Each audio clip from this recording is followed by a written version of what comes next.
ये श्रृंखला आधारित है मानव अधिकारों के हनन की सत्य घटनाओं पर।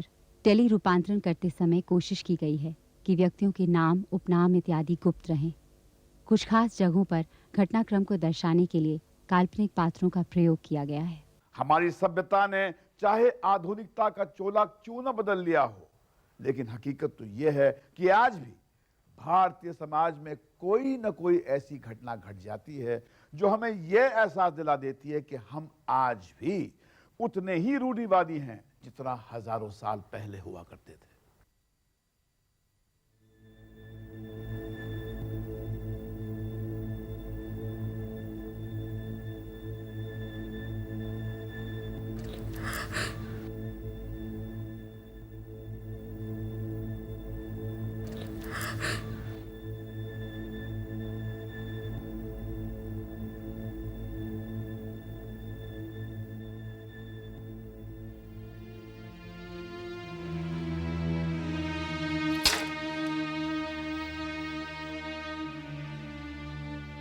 ऐसा बलात्कार ना तो किसी ने सुना होगा और ना ही किसी ने सोचा होगा।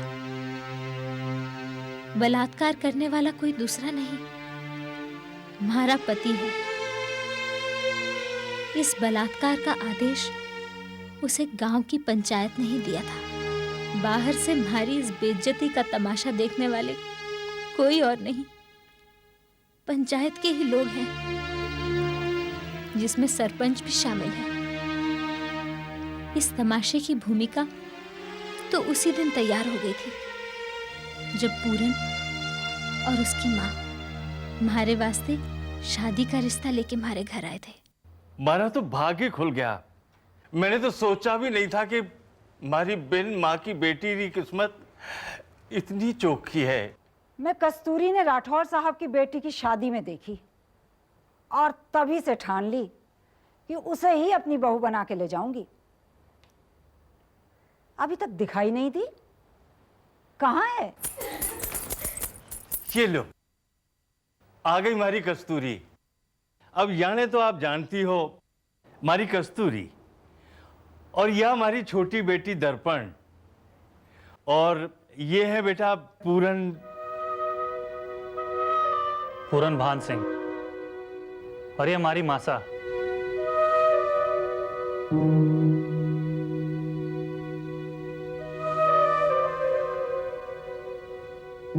बेटा दर्पण, कुछ मिठाई उठाई का इंतजाम कर जल्दी। थाम थाम, रहबा दे, हम लेके आए हैं। आ, इधर आ बेटी।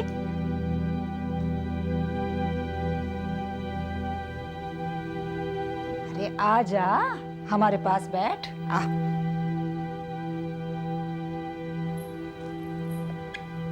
बैठ।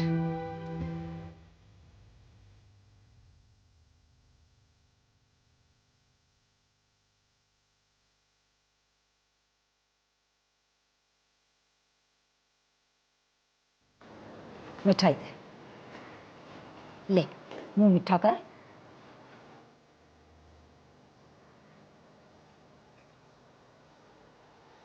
तो भाई साहब, बात पक्की समझू नहीं? अच्छी, अब इनकार करने की हिम्मत कहाँ है? तो ठीक है, कहीं बाद में जबान से फिरोगा तो नहीं? जीवन में और तो कुछ नहीं, बस थोड़ी सी इज्जत कमाए हूं। मैं जान दे सकूं पर दिया हुआ वचन से पलट नहीं सकूं। आज से कस्तूरी थारी हुई।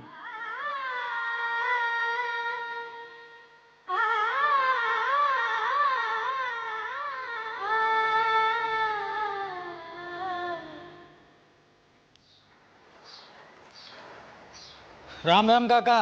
अरे रूप बेटा तू आजा बैठ, बहुत दिनों बाद। काका, बस काम से फुर्सत ही नहीं मिलती, और फिर माँ को भी जयपुर लेके गया था मैं। अच्छा अच्छा। वो दर्पण आई थी घर पे, भाभी को बोल के गई थी कि कोई जरूरी काम है। कहाँ है वो? अच्छा समझ गयो, उन्हें मारो काम कर दियो। क्या बात है काका? अरे बात कहीं है, कस्तूरी की शादी होवा वाली है, और वह भी अगला महीना में।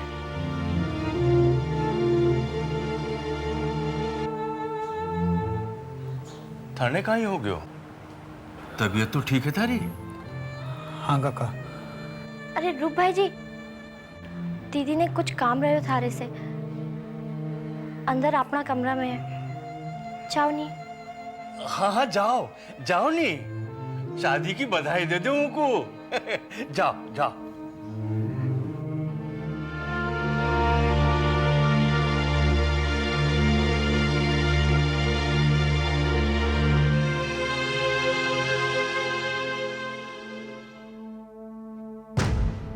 यह रूपनू कहीं हो गया अचानक? इसका कारण तुम हो बापू। मैं? हाँ तुम। दीदी की शादी के वास्ते हाँ करना से पहले क्या थारे को उसे पूछना नहीं चाहिए था कि वो क्या चाहे है?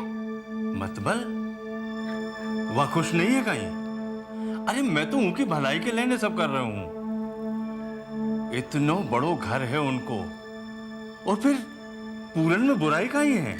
कोई बुराई नहीं है बापू, पर दीदी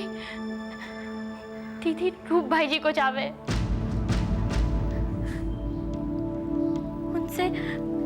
उनसे शादी करना चाहे।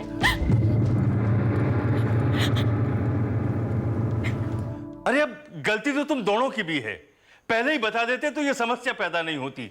अब रूप ने मैं भी पसंद करूं हूं, इको बाप मारो दोस्त रहो, और उनका मरवा के बाद रूप ने मैं अपना बेटा की तरह समझो। तो समस्या क्या है बापू? इनकार कर देना उन लोगों ने। अरे चुप, इनकार कर दो, इतना आसान है काई? चाहे कुछ भी हो जाए, मैं अपनी दी हुई जबान से फिरूं कोनी। अरे लाखा में एक घर है उनको, हमारी बेटी राज करेगी राज। और रहे रूप तो उनके लेने छोरी मैं ढूंढूंगा, बिल्कुल हमारी कस्तूरी जैसी। चलूं काका? अरे थाम बेटा, देख बेटा, मैं जानू हूं थारा दिल की हालत, पर अब हमारी इज्जत थारे हाथ है। तुम दोनों जो चाहे सजा माने दे दो, पर जो हो रहे है उन्हें हो जावा दो। काका, आप नहीं जानते कि आप मुझसे क्या मांग रहे हो, पर मैं आपको विश्वास दिलाता हूं कि आपकी इज्जत पे आंच नहीं आने दूंगा। एक ही पल में हमारे सारे सपने हमारी आंखों से आंसू बन के बह निकले। इतना बड़ा फैसला करते हुए रूप की आंखों में आंसू नहीं थे, पर मैं जानू उसका दिल रो रहा था। बापू भी दुखी था, पर उसमें भी अपने आदर्शों के खिलाफ जाने का साहस नहीं था। हमारी शादी की तैयारियां शुरू हो गई। खुशी का अवसर था, पर सबके दिल रो रहे थे। और एक दिन मैं पूरन के साथ अग्नि के फेरे लेकर उसके घर आ गई।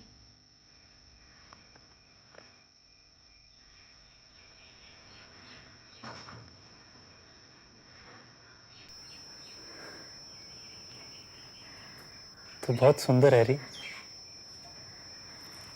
पहले भी देखी हूँ थाने, पर आज तो बस। अरे कुछ तो बोल।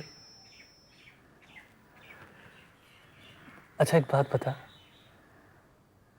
कोई नजर तो नहीं लगाया ना इस सुंदर मुखड़े ने? अरे हमारे कहने का मतलब है इश्क विश्क प्यार व्यार कोई तो होगा जो तारे पे मरते होगा, हाँ?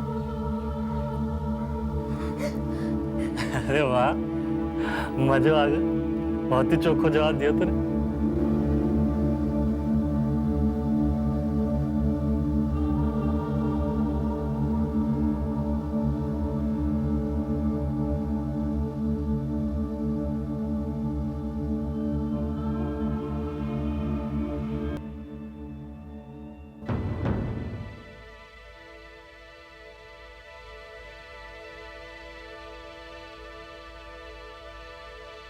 पूरन को अचानक क्या हो गया था, समझ नहीं सकी।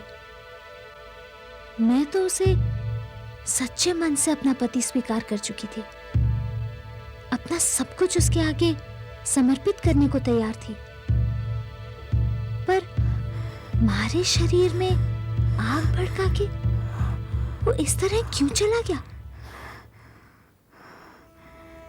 अगले दिन रीति के अनुसार बापू और दर्पण के साथ रूप भी म्हारे से मिलने आया। चुप चुप था वो, पर उसकी आंखें बहुत कुछ बोल रही थी। उस दिन म्हारे को एक बात अजीब सी लगी। पूरन कुछ डरा हुआ सा लग रहा था। एक बार फिर रात आई। रातें आती रही, जाती रही। अब कुछ कुछ समझ में आने लगा था कि म्हारा पति क्यों दूर दूर रहता है। समझ चुकी थी, पर विश्वास नहीं करना चाहती थी। मैंने खुद को भाग्य के हवाले छोड़ दिया। माँ, तू कस्तूरी को जावा क्यों दी? हमारा इंतजार नहीं कर सकती थी? अरे कहीं रोक लेती मैं। उनको बापू बीमार है, परेशान काय हो गया, आती होगी। लेवा कौन आया उसे? अरे वही जो उदिन आयो, क्या नाम है उको? हाँ, रूप।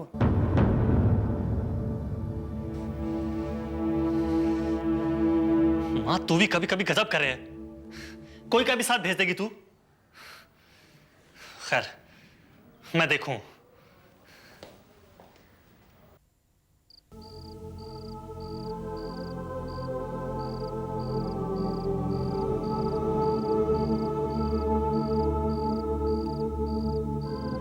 अच्छा हुआ बस मिल गई, नहीं तो कल ही आना पड़तो।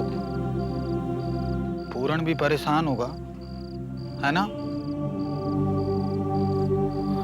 अच्छा एक बात बता कस्तूरी, तू खुश तो है ना?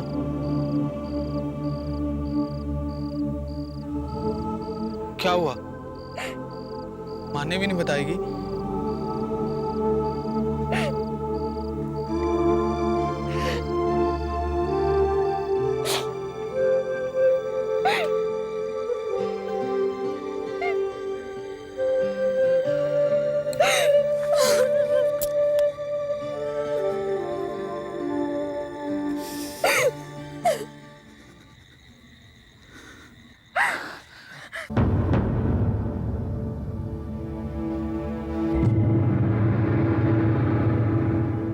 ये आप काहे कह रहे हो समदन जी?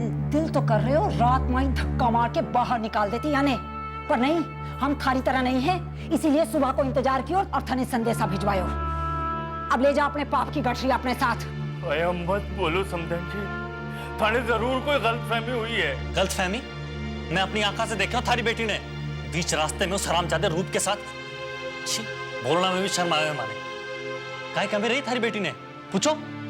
मैं मानू कि रूप और कस्तूरी ना मन में पहले शादी करवा की चाहत थी, पर अब ऐसा उन दोनों के बीच में कुछ नहीं है। मारो, विश्वास करो। तो यह है असल कहानी। पहले से ही चल रहे हो ये सब। इतना बड़ो तो हो। हमारी बात तो सुनो। छड़े सुनना है, ले जाओ थारी बेटे ने और सौंप दो हरामजादे को। पर बेटा, बस बहुत हो गए, थे जा सको। हमारा दोष क्या था? मैं तो इतना कुछ सहने के बाद भी अपने पति के साथ उसके घर में रहना चाहती थी, उसकी इज्जत बन के। रूप तो हमारा अतीत था, पर पूरन और उसकी माँ कुछ सुनने को राजी नहीं थे। उन्होंने हमारे चरित्र पे लांछन लगा के मैंने घर से बाहर कर दिया। मैं अपने उस घर में लौट आई जहां से डोली में बिठा के बापू ने हमारे को विदा किया था। कस्तूरी, माने लागे है तू कुछ छिपा रही है। बोल बेटा, मैं थारो बाप हूं। नहीं बापू, मैं कुछ नहीं छुपा रही हूं। कस्तूरी, मैं इतने दिनों से देख रहा हूं कि तू कुछ छिपा रही है। अरे बता ना, क्या बात है? मैंने तंग मत करो, नहीं तो मैं चली जाऊंगी यहां से।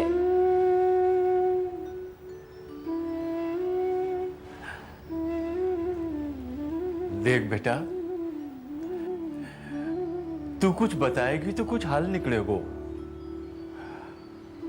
और नहीं तो फिर एक ही उपाय है, पंचायत।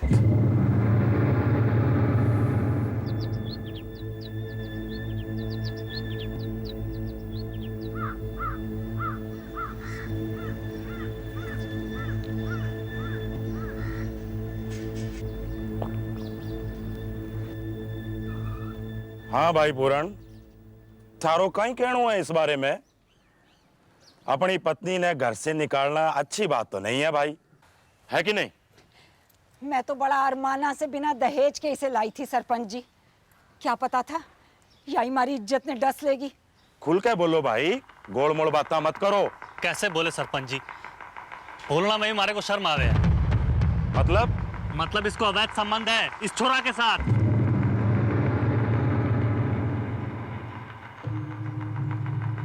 कोई सबूत है थारे पास? सबूत? शादी का बाद एक रात भी अपना मर्द के साथ नहीं सोई है ये। 2 दिन पहले जब मारो बेटो बतायो तब मने मालूम पड़े। क्यों नहीं छोरी, ये सच है? मैं कुछ पूछ रहा हूं।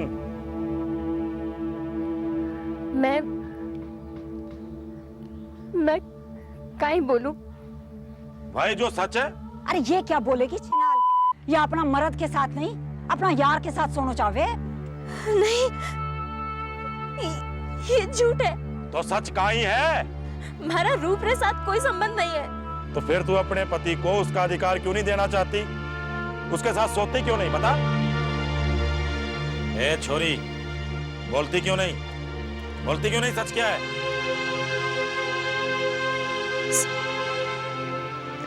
सच तो ये है कि हमारा पति नपुंसक है।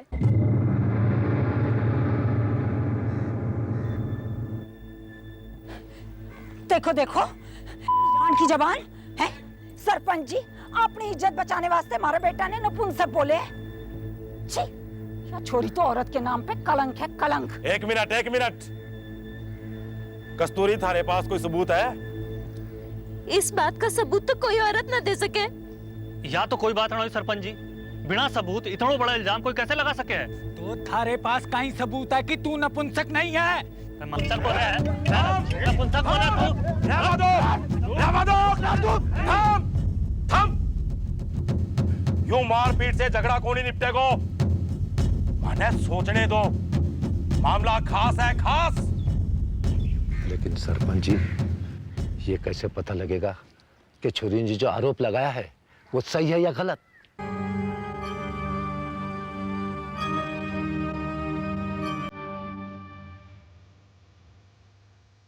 उपाय है, एक ही तरीको है सच और झूठ परखने को, एक ही तरीको। और वो तरीका ये था। हमारा पति सबके सामने अपनी मर्दानगी साबित करने में लगा हुआ था, और ये सब सच परखने के नाम पे पूरी पंचायत देख रही थी, खासकर सरपंच जिसने ये आदेश दिया था और जिसको ये सब देखने के बाद अपना निर्णय सुनाना था। आज से पहले मैंने पता नहीं था कि सच बोलने का परिणाम इतना भयानक होवे है। मैंने तो ये भी पता नहीं है कि आगे हमारे साथ क्या होगा। कस्तूरी ने अपने पति के विरुद्ध पंचायत में जो दावा पेश किया था उसकी सच्चाई परखने के कई दूसरे विकल्प मौजूद थे, लेकिन जिस तरह गांव के जिम्मेदार लोगों ने इस बारे में अपना निर्णय सुनाया उसे निजी अधिकारों का हनन ही कहा जाएगा।